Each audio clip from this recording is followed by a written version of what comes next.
How much have you embraced life up here in the last few weeks? Yeah, to be fair, I'm quite a homebody, so if I'm not here, I'm usually in my little apartment, so I'm not really out and about, walking around the city centre. I might go for a walk just to get a drink or something every once in a while, but no, the locals seem nice, the players here and the staff here, I can't say a bad word about anything here so far.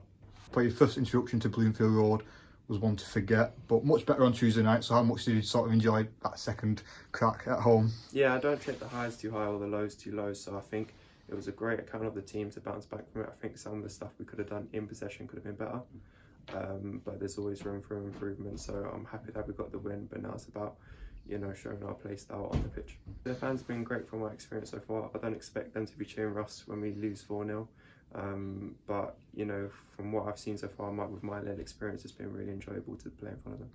Or like being slotted in the system, obviously getting to know your teammates and knowing what works for them and what works for you? Yep, I think it's always hard trying to understand what your teammates on your side, when they get the ball, what runs you should be making, if they want you short, if they want you long. But I think, within time, within the week I've been here, it's been getting easier and easier to understand what certain players want in certain scenarios. I think the more I train, the more I play, is just the more coverage you're going to end up seeing from me on the pitch. Obviously, on your debut, you got the assist for Reuell. Was that sort of a sneak preview of more that you want to deliver? Yeah, I want to be getting up and down the wing as much as possible, putting crosses into the box, running inside myself, taking shots, and also doing stuff at the other side of the pitch, blocking goals, tracking my man and winning headers.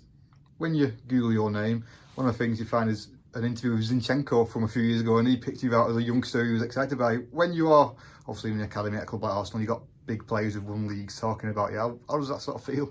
You kind of have to take it like it's just anyone else. I've always been told by my parents to treat everyone with the same respect. So whether you have 50 million followers on Instagram or you're someone that serves me my drink at Starbucks, it's you kind of treat everyone the same way, and that's the way I think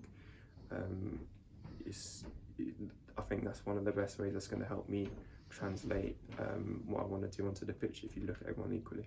Obviously, Jack Wilshere is someone you know from your time at Arsenal. Was the conversation just very honest and open at Luton, or were you obviously needing game time elsewhere? Yeah, it was just a case of, I think I just needed game time. It was as simple as that. I wasn't getting the game time at Luton that I felt like I needed to be getting, so we had to look for options elsewhere.